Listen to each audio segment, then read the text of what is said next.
I walked into the Crestview Medical Center soaked in rain blood seeping through my sleeves. Not mine, but my daughter's. My legs were shaking so hard I could barely stand. As the nurses rushed her away, I fumbled for my phone with trembling fingers. When my Robert Lane picked up, I choked out the words. "Robert Lane, I need you." He didn't hesitate. "You had her. You deal with her." Then he hung up. That was the moment everything inside me collapsed. I sat alone in the emergency wing, drenched and shaking, watching strangers huddle in love while I unraveled in silence. No one came. No one called back. My daughter was fighting to live, and my own family had turned their backs. And just when I thought I couldn't breathe anymore, a man in a dark coat sat beside me, handed me a handkerchief, and said one thing, something that would change everything. The sliding doors whooshed closed behind me, sealing me into a world of fluorescent lights and antiseptic air. My daughter's tiny body was limp in my arms, her blood soaked through my jacket, down my jeans, streaking red across my shoes like war paint. "Ma'am, you have to let her go now." A nurse's voice broke through my fog. I couldn't even answer. I just nodded, barely able to unclench my arms. They pried her away, placed her on a gurney, and wheeled her into a hallway I wasn't allowed to follow. And then I was alone.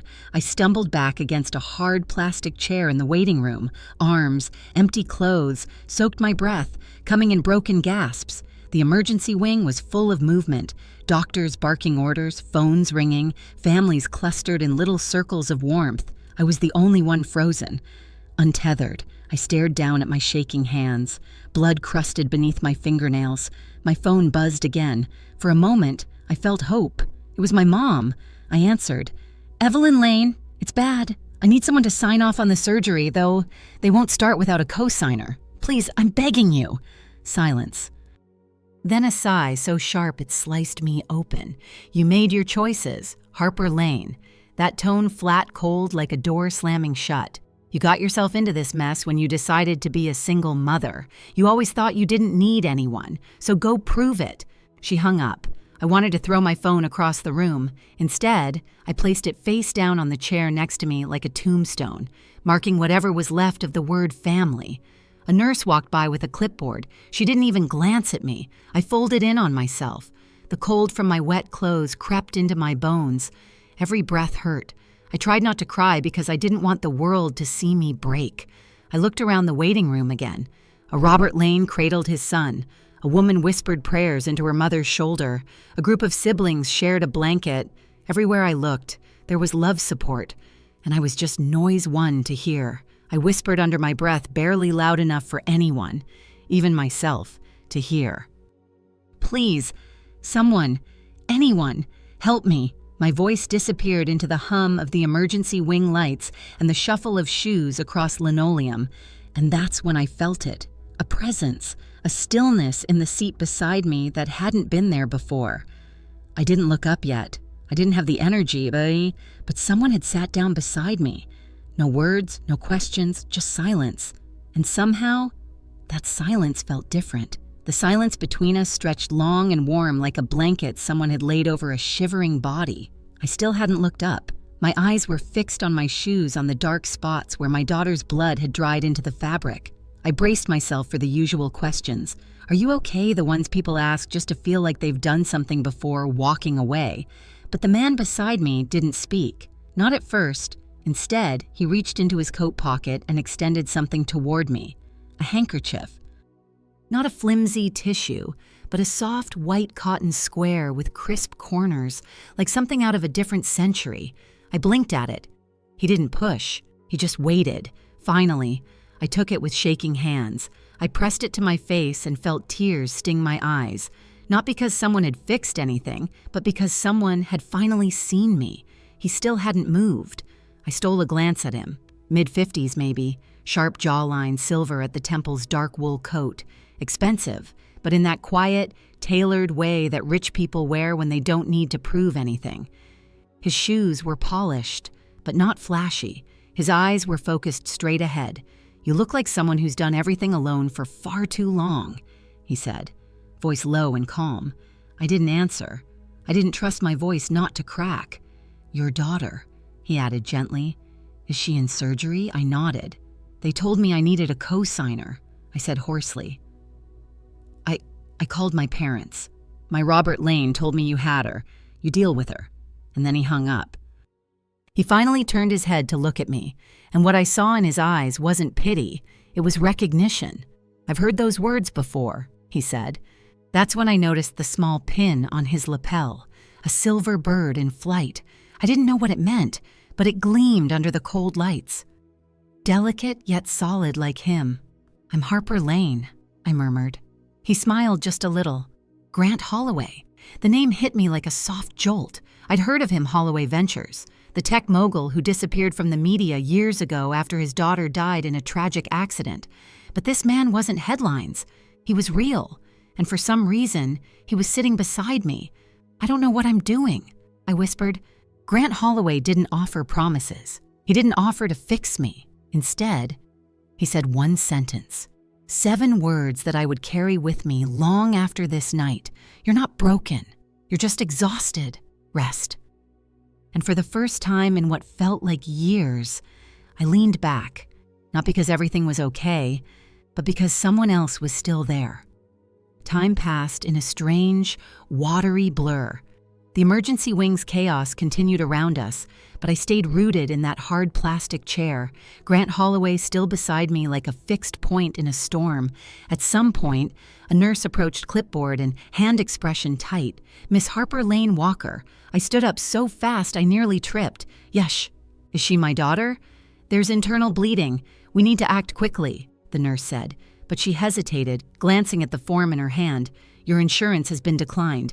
We need a co-signer before the surgical team can proceed. My stomach twisted. I'd already tried. I had no one left to call. To figure something out, I stammered.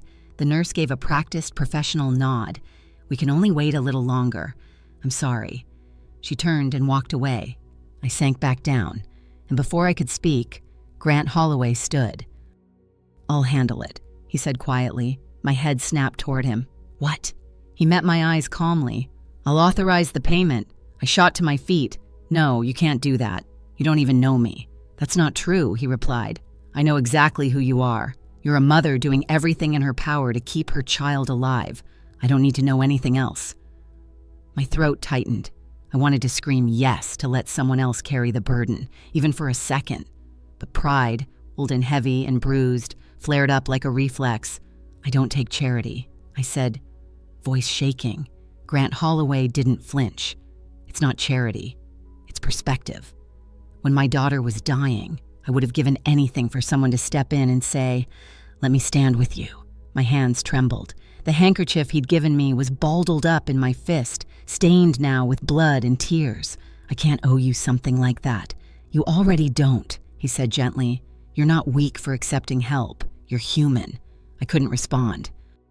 My lips moved, but nothing came out. He placed a small embossed card on the armrest between us. My assistant is at the front desk.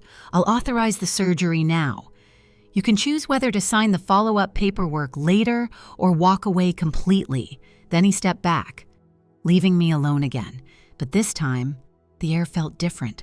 Like someone had cracked open a window in a room I thought was sealed shut. I stared at his name on the card, Grant Holloway. I didn't know what to believe. I didn't know if I could trust any of this. But I knew one thing for certain.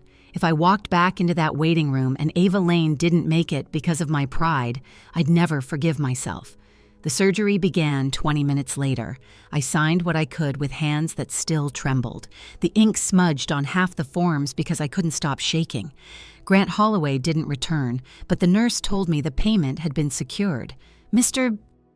Holloway's team handled everything, she said, with a strange mix of awe and disbelief. I didn't feel relief. I felt exposed as if accepting help had peeled away the last layer of protection I had against my family's judgment. I sat alone in the same chair, staring at the space Grant Holloway had occupied. His handkerchief was still in my lap. It smelled faintly of cologne and something older, deeper, like cedar wood in winter. I clutched it like a rope tied to something steady. Then my phone vibrated. Voicemail, Evelyn Lane. I hesitated, then pressed play. So now you're begging strangers for help. How pathetic. If you think taking money from a billionaire means you're some kind of martyr, think again. You are a disgrace to this family, Harper Lane. And if you go through with this, don't bother coming back. I stared at the screen, pulse pounding. Another message came in. Robert Lane, you had the kid. You raise her. You deal with her. And don't expect us to clean up the mess when he dumps you, because people like that don't do charity. They collect favors. So, congrats. You just sold your pride. I dropped the phone in my lap. The tears didn't come this time. Not out of numbness, but clarity. They were never going to be proud of me. Not if I cured cancer. Not if I raised Ava into the kindest soul on earth. Not if I crawled back with a Nobel Prize in one hand and an apology in the other. To them, I would always be the mistake who didn't listen. I stared at the emergency wing floor, feeling the hum of my heartbeat slow settle. That's when Grant Holloway returned, not with fanfare or promises, just 2 cups of bad vending machine coffee. He handed me one without a word. I didn't thank him. Not yet. Instead, I asked, "Why are you still here?" He looked at me for a long moment and then said, "Because I remember what it felt like to sit in that chair and feel like no one would." He didn't pry, didn't ask about the voicemails or the bruises I'd hidden so long. They felt like bone. He just sat beside me again, the coffee steaming gently between us. And in that moment, I realized something. Kindness doesn't always look like rescue. Sometimes it looks like company. Sometimes that's more powerful than any signature on a check. The hours bled into each other like rain against glass. I don't know how long I sat there, just that the coffee Grant Holloway gave me went cold untouched in my hands. Then a nurse appeared at the edge of my vision. Her face was unreadable, but her tone was soft. She's stable out of surgery. "She'll sleep for a while." I nodded, breath catching in my chest, too fragile to celebrate, too raw to exhale. Grant Holloway stood beside me and whispered, "You did it." But I didn't feel like I had. I felt like Ava Lane had done it, fought through something bigger than either of us. We followed the nurse down the hallway. The second I saw her so small in that big Crestview Medical Center bed, monitors beeping around her like a mechanical lullaby, my knees nearly buckled. I took her hand in mine and she stirred just slightly. I bent down and whispered, "I'm here, baby. I'm not going anywhere." But peace didn't last long. My phone lit up again this time. A new message from my older sister Mara. "Lydia Kane, Evelyn Lane says, 'You're putting Ava in danger. She's calling CPS. You should have asked for help the right way instead of making us look like monsters. This is your last warning.'" The air left my lungs. My hand tightened around Ava's calling CPS. I felt Grant Holloway's gaze from across the room. He didn't ask what happened. I must have gone pale, or maybe I swayed a little, but he stepped forward and gently guided me to a chair. I showed him the message. His jaw tightened just slightly. "They're not just trying to humiliate me," I whispered. "They want to take her because they don't believe you'll fight back," he said. "But they're wrong." I stared at him. "I don't have a lawyer. I don't have money. They'll twist everything. The Crestview Medical Center bills, the help I took from you into something ugly." Grant Holloway reached into his coat, pulled out a folded slip of paper, and placed it in my hand. "Call this number. First thing in the morning. Her name is Veronica Chu, one of the best family attorneys in the state. Tell her I sent you." I didn't know what to say. The only thing that came out was, "Why are you doing this?" He looked toward Ava Lane's bed. "Because once someone I love needed a miracle and no one came." He turned back to me. "You remind me of her, the fight in your eyes, the way you protect her." I looked down at the paper in my hand, a lifeline folded between my fingers. Outside the window, morning was beginning to break, and so was something inside me. Not fear this time, but fire. 3 days later, I stood outside the Seattle Family Courthouse. The wind bit through my coat, but I barely felt it.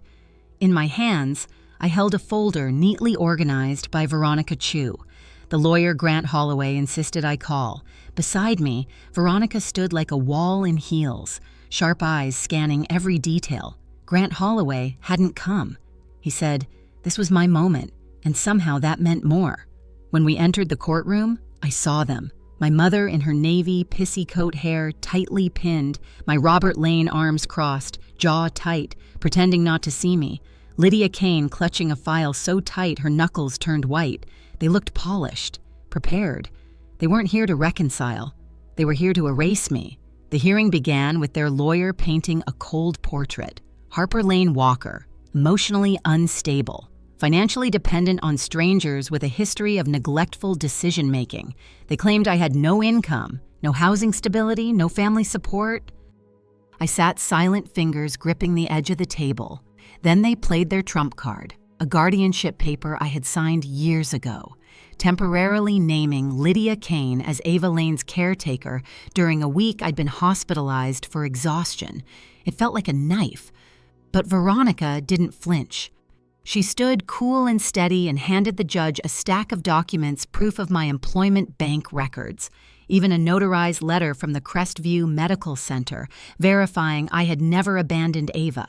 Not even once. Then she nodded to me. My heart pounded as I stood. "I have something to play," I said, holding up my phone. The judge gave a slight nod. And then, in the silence of the courtroom, my mother's voice filled the space. "You had her. You deal with her." Next, my sister Mara's message. Evelyn Lane says, "You're putting Ava in danger. She's calling CPS. This is your last warning." I watched their faces change, pale, stiff, like glass cracking under heat. Veronica stepped forward again. "These are not the words of a family concerned for a child. These are threats, coercion, control." Then she stepped aside. The judge looked at me. "Do you have anything else to say, Miss Walker?" I nodded, even as my hands trembled. "I've made mistakes. I've been tired, broke, terrified, but I have never abandoned my daughter, not in surgery, not in sickness, not in court, and I never will." My mother stood up, voice rising. "You selfish, ungrateful." The judge slammed his gavel, silence in the courtroom, and just like that, it was over. An hour later, outside in the hall, the judge's ruling echoed in my ears. Custody remains with the mother. All allegations are dismissed. Court recommends no further contact until reviewed. I stepped into the afternoon light. My family didn't follow. Veronica placed the folder in my hands and whispered, "You didn't just survive that. You won." And then, from across the plaza, I saw him, Grant Holloway. Not in a suit, no entourage, just standing quietly watching. I walked over. "She's safe," I said. He nodded. "So are you." There were no cameras, no announcements, just a quiet moment between two people who knew what it meant to sit in the dark and finally feel seen. We returned home that evening, if you could call it that. The apartment was small, second-floor walk-up with scuffed floors and a heater that wheezed more than it warmed. But when I opened the door and Ava Lane stepped inside, holding my hand tighter than ever, it felt like a sanctuary. No more voicemails, no more threats, just silence and space to breathe. Ava Lane looked around and smiled. "Are we safe now?" "Mommy," I knelt down, brushing her bangs aside. "We are baby. We're safe now." That night, while she slept curled up with her stuffed giraffe, I cleaned out the old drawer where I used to keep unopened bills and letters I was too scared to face. I tossed them all into a paper bag. It was time to let go of the ghosts. Then, from my coat pocket, I pulled out the handkerchief Grant Holloway had given me. It was wrinkled, soft, and still smelled faintly of cedar and rain.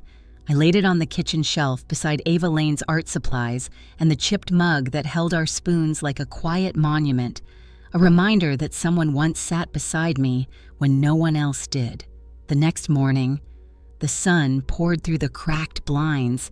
Ava Lane twirled in the living room wearing her favorite pink socks. Her giggles filled the space like music, and my phone buzzed. A new message from a blocked number. "You humiliated this family. You think this is over." Harper Lane. "It's not." I stared at the screen for a long moment. Then I calmly hit block. No more fear. Instead, I opened another message. This one from Grant Holloway's assistant. It was an invitation. A small round meeting for community leaders and child advocacy funders. "Mr. Holloway would like you to attend as a guest and speaker if you're willing." I blinked at the screen. Me a speaker. I looked over at Ava still dancing. I thought of all the nights I stayed up sobbing in the dark, feeling like nothing, like less than nothing. And then I thought of the courtroom of my voice echoing clear across polished wood, telling the truth without apology. Maybe I wasn't meant to stay silent anymore.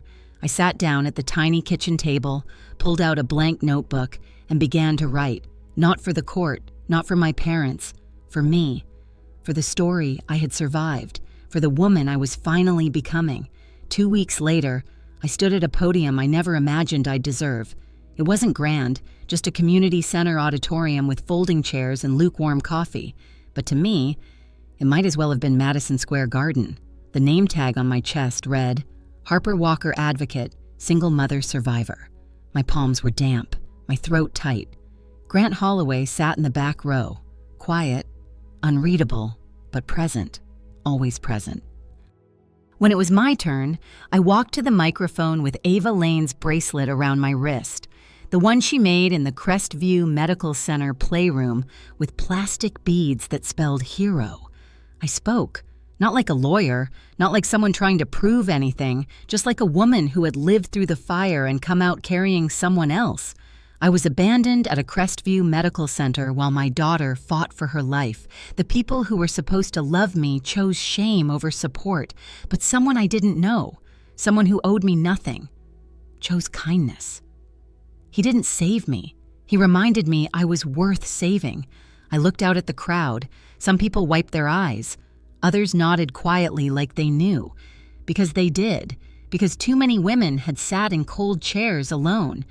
Hearing nothing but the echo of "you did this to yourself," I ended with, we don't always get to choose our families, but we do get to choose what kind of ancestors we become. For my daughter, I chose better. And for myself, I finally did die too. Applause rose like a soft wave, not explosive, but steady, earned. Afterward, Ava ran up to the podium and threw her arms around me. "Mommy, you talked like a superhero." I laughed through my tears. "Only because you gave me my powers." Grant Holloway approached as the crowd dispersed. He held out an envelope.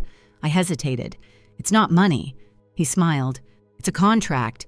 I've been looking for someone to help run a new initiative. Support services for women like you. You've got the story, the strength, and now the voice." I blinked at him. "Why me?" His answer was simple. "Because you didn't break. And because you make other people believe they don't have to, either." I looked down at Ava Lane, her eyes wide, her fingers tight around mine. I said, "Yes." That evening, as we walked home, Ava Lane skipped ahead on the sidewalk, the wind tangling her hair, her laughter trailing behind like a ribbon. We passed the Crestview Medical Center. I paused, not out of fear, but to mark the place where everything had fallen apart and where everything else had begun. We kept walking past old memories, toward new ones, toward something that wasn't just survival anymore. It was a life, powers,